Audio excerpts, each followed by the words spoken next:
पत्नीच्या चितेची राख उचलायला गेला पती. हातात असं काही आलं की सर्वच हादरले. सर्व काही अगदी साध्या पद्धतीने सुरू झालं होतं. एक कुटुंब, आनंदी संसार आणि त्यात नव्या पाहुण्याच्या आगमनाची तयारी. घरात सर्वजण उत्सुक होते, कारण घरात लवकरच एका नव्या जीवाचं स्वागत होणार होतं. पण कोणालाही कल्पना नव्हती की हा आनंद काही तासातच दुःखात बदलणार आहे. उत्तर प्रदेशातील मेरठ जिल्ह्यातील राठोडा खुर्द या गावात राहणाऱ्या नवनीत कौर या गर्भवती महिलेला अचानक त्रास सुरू झाला. कुटुंबीय घाबरले, कारण प्रसूतीची वेळ जवळ आली होती. तातडीने तिला मवाना शहरातील रुग्णालयात दाखल करण्यात आलं. रुग्णालयात दाखल होताच डॉक्टरांनी तपासणी केली. परिस्थिती थोडी गंभीर असल्याचं सांगण्यात आलं. त्यामुळे शस्त्रक्रिया करण्याचा निर्णय घेतला गेला. कुटुंबीय घाबरले होते, पण डॉक्टरांवर विश्वास ठेवण्याशिवाय त्यांच्याकडे दुसरा पर्याय नव्हता. शस्त्रक्रियेची तयारी सुरू झाली. कुटुंबीय बाहेर चिंतेत बसले होते. वेळ पुढे जात होती. मिनिटं तासात बदलत होती, पण ऑपरेशन थिएटरचा दरवाजा अजूनही बंद होता. प्रत्येक सेकंद त्यांना जड जात होता. काही वेळानंतर डॉक्टर बाहेर आले. त्यांच्या चेहऱ्यावर गंभीर भाव होते. कुटुंबियांच्या हृदयाची धडधड वाढली आणि मग डॉक्टरांनी सांगितलं की शस्त्रक्रियेदरम्यान नवनीत कौर यांचा मृत्यू झाला. हे ऐकताच कुटुंबियांवर दुःखाचा डोंगर कोसळला. घरात येणारा आनंदाचा क्षण एका क्षणात संपला होता. एका निष्पाप महिलेचा आणि तिच्या पोटातील बाळाचा जीव गेला होता.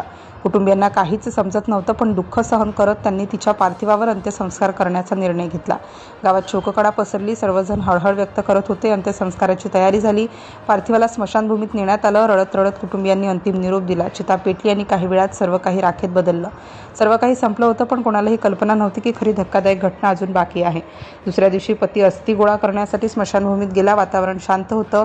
राख अजूनही गरम होती. तो सावधपणे राख उचलू लागला. त्याचे हात थरथरत होते. डोळ्यात अश्रू होते. पत्नीच्या आठवणी डोळ्यासमोर येत होत्या आणि त्याचवेळी त्याच्या हाताला काहीतरी कठीण वस्तू लागली.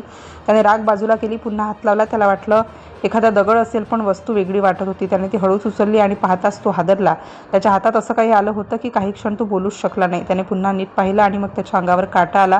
त्याने लगेच तिथे असलेल्या इतर लोकांना दाखवलं. त्यांनी पाहिलं आणि तेही घाबरले. सर्वजण एकमेकांकडे पाहू लागले. हा प्रकार काय आहे? राखेत असं काय सापडलं? क्षणात ही बातमी गावात पसरली. लोक स्मशानभूमीत जमा झाले. प्रत्येकजण आश्चर्यचकित झाला होता. पतीने ती वस्तू हातात धरून नीट पाहिली आणि मग सत्य समोर येऊ लागलं.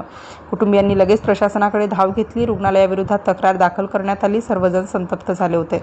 घटनेचं गांभीर्य लक्षात घेऊन अधिकारीही सक्रिय झाले. चौकशी सुरू झाली. रुग्णालयावर कारवाईची प्रक्रिया सुरू झाली आणि शेवटी उघड झालं ते धक्कादायक सत्य. पत्नीच्या चितेच्या राखेत पतीला सर्जिकल ब्लेड सापडलं होतं. यावरून संशय व्यक्त करण्यात आला होता की ऑपरेशन दरम्यान डॉक्टरांनी ते ब्लेड महिलेच्या पोटातच विसरलं होतं आणि याच निष्काळजीपणामुळे तिचा मृत्यू झाला असावा. ही घटना समोर येताच संतापाची लाट उसळली. मेरठच्या मुख्य वैद्यकीय अधिकाऱ्यांनी संबंधित रुग्णालयाचा परवाना तातडीने निलंबित केला. तसेच चौकशी समिती नेमण्यात आली. एका निष्पाप महिलेला तिच्या पोटातील बाळाचा जीव डॉक्टरांच्या निष्काळजीपणामुळे गेला आणि पत्नीच्या चितेच्या राखेत सापडलेल्या त्या एका ब्लेडने संपूर्ण राज्य हादरून गेलं.